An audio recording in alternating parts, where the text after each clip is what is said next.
Greetings. This is Doc coming to you live and direct today from Black Facts Headquarters Central. Another day, another story.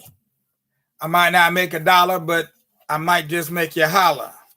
At least I help you not have to live in squalor.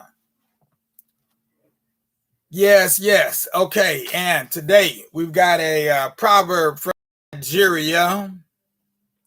And the proverb of the day is very simply, seeing is better than hearing. Seeing is better than hearing. And there you have it. Short, sweet, in a nutshell. That's why I like proverbs, because they do such a good job of encapsulating a whole thought. Otherwise, would have taken much longer to say. All right. Poem for today.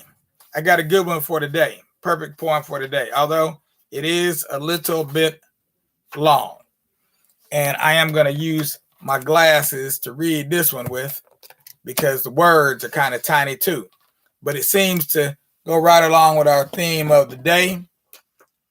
And this poem is out of Gil Scott-Heron's book, So Far, So Good, published by Third World Press. The one and only Third World Press, coming out of Chi-Town, Chicago, Illinois.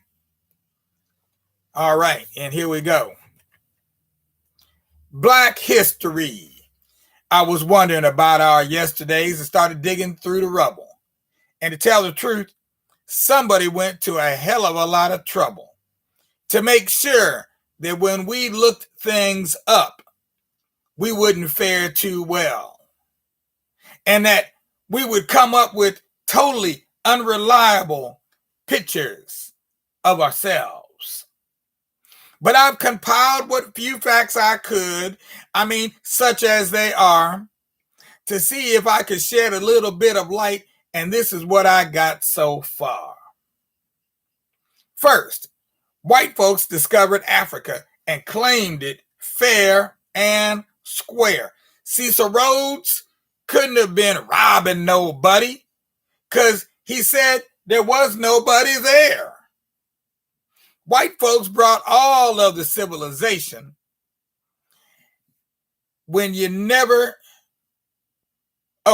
since there wasn't none around. They said, how could these folks be civilized when you never see nobody writing nothing down? And to prove all of their suspicions, it didn't take too long. They found out there were whole groups of people in plain sight, running around with no clothes on. That's right. The women, the men, the young and the old, righteous white folks covered their eyes. So no time was spent considering the environment. Hell no. This just wasn't civilized.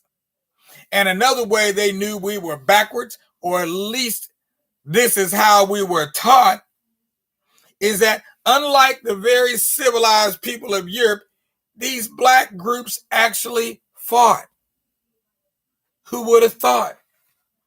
And yes, they were some rather crude implements, and yes, there was primitive art, and yes, they were masters of hunting and fishing, and courtesy came from the heart. And yes, there was medicine, love, and religion, intertribal communication by drum, but no papers and pencils and other utensils. And hell, these folks never even heard of a gun. So this is why the colonies came to stabilize the land, because the dark continent had copper and gold, and the discoverers had themselves a plan. They would discover all the places with promise. You didn't need no titles or deeds. You could just appoint people to make everything legal, to sanction the trickery and the greed. And out in the bushes, if the natives got restless, you could call that guerrilla attack and never have to describe that somebody finally got wise and decided they wanted their things back. But still, we are victims of word games. Semantics is always a bitch. Places once called underdeveloped and backwards are now called mineral rich. And still it seems the game goes on with unities always just out of reach, because Libya and Egypt used to be in Africa, but we've moved them to the Middle East. There are examples galore, I assure you, but if interpreting was left up to me, I'd be sure every time folks knew this version wasn't mine, which is why it is called his story. Now, you know that's Gil Scott-Heron. That's classic Gil right there. Okay? But it's one you didn't hear on a record album, so just remember you heard it here first in a serious burst. I hope you got a thirst for some more knowledge, because we're going to give you some knowledge. We're going to drop some knowledge on you that you couldn't get in college. So we coming with the real right now. That's what the deal is. Here we go. Now, we talk about the West. That's our topic for the month. And we're going to do just that. But, you know, the world is round. So if you go far enough east, you end up in the West. And so right now, that's what we're going to give a little test. We're going to head to the east and see what we find. And maybe we'll find some knowledge, and maybe we'll find a beast. We just don't know. We're going to just have to go ahead and head east. So out of this book I got right here, okay, Our Roots Run Deep. We're going to just read, I got a few pages in here I'm going to read. He's got really big letters, so this shouldn't take too long. I should have just enough time to finish this.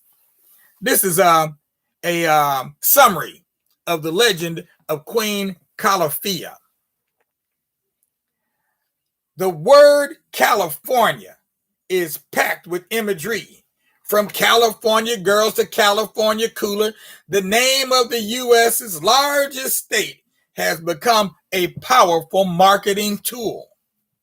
It connotes the carefree, easy life, filled with pleasant weather and scenic landscapes, a never-ending frontier. However, that image never mentions the original meaning and context for the word, and more importantly, the story behind the naming of California is not taught in our public schools. California is named after a nation ruled by Black women.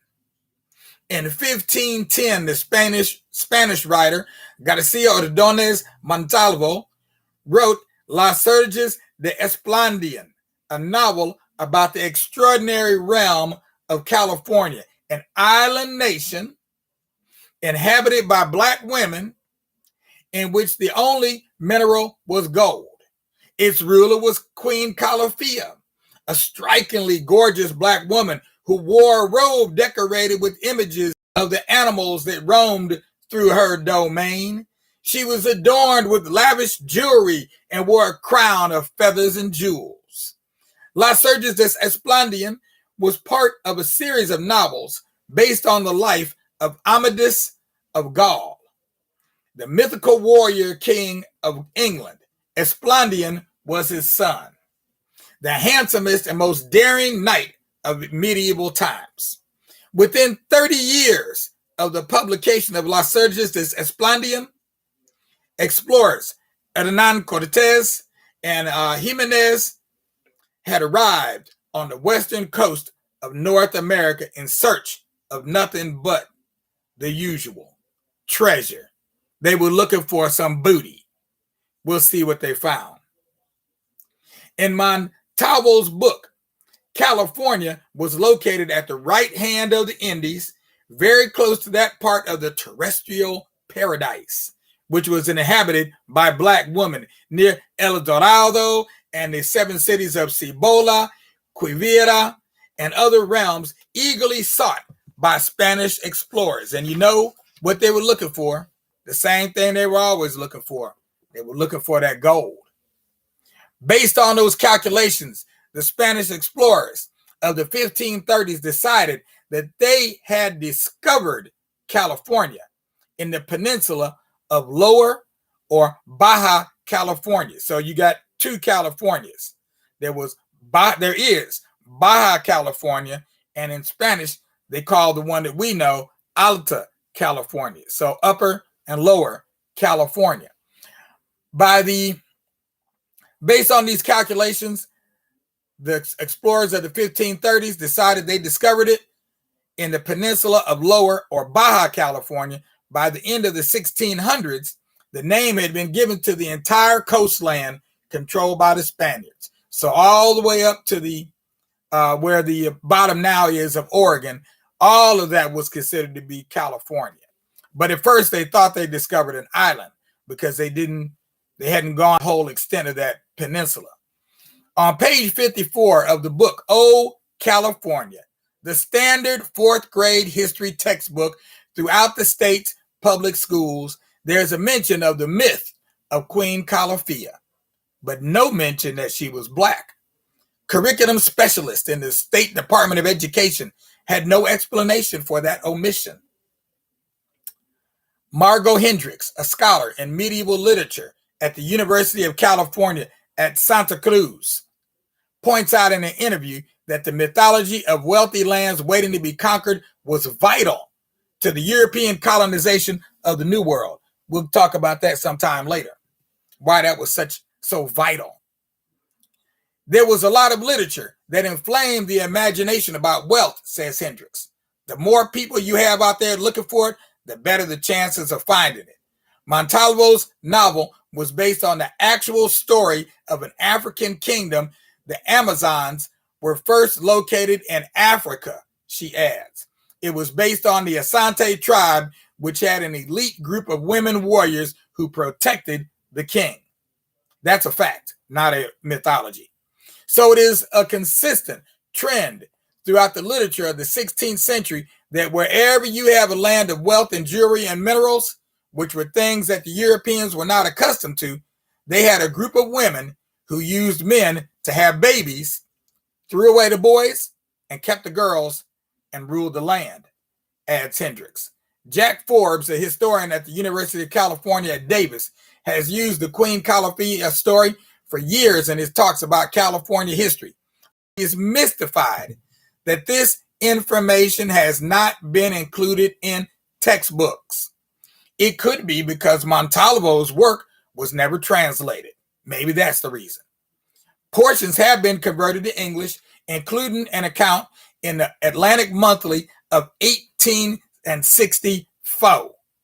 See chapter 3, says here. We'll talk about that again later. A closer reading of the story reveals some reasons why neither the Spanish nor the American conquerors of California wanted the full story to gain wide currency. And I'm going to continue on just a little bit further here before we close down for today. Queen Calafia was, number one, ambitious. That's the word they're using here. It's not, I'm just quoting, okay? Queen Calafia was ambitious and courageous.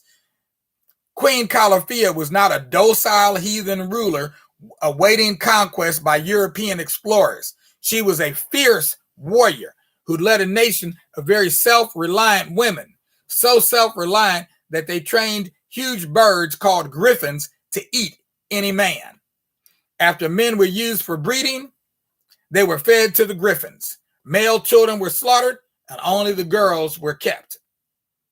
The queen, seeking new worlds to conquer, set sail in a vast fleet with 500 griffins to take on the Christians, seeking to hold Constantinople, a feat roughly comparable in scope to the U.S. Armada that sailed into the Persian Gulf War of the 1990s. There, she joined 2 Ottoman sheikhs in an attack on the city. So we're going to close off right about there. We'll pick up on that some more tomorrow. But I've got way more information than I could ever relate in a month about the West and particularly about California.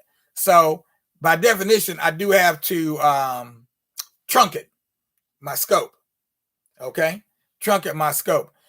And so for today, we're going to just close this out. We are in need of donations. You see See the donation right below this post. You'll see donation links. Please do not donate anywhere, including GoFundMe, except right here on Facebook below. Click the button and it'll take you through a couple steps. You can make a donation, and you can even invite your family, your friends. You can even invite your enemies. Maybe you got some enemies you want to turn into some frenemies. Both of y'all can donate to Black Facts Educational Research Incorporated. We're here for you. We're here to help ease some of the strain of living under the COVID-19. But even more importantly than that, we're here to ease some of the strain of just living in America, period, at any time, before or after COVID-19. So we don't let COVID-19 get you down. We want you to leave here without a frown, because we're not here just to clown. We're just trying to help you be able to get down with the real deal. Meanwhile, you'll see us again this evening back at 9. This is Doc Ock at noon and 9, signing off. Peace out, y'all.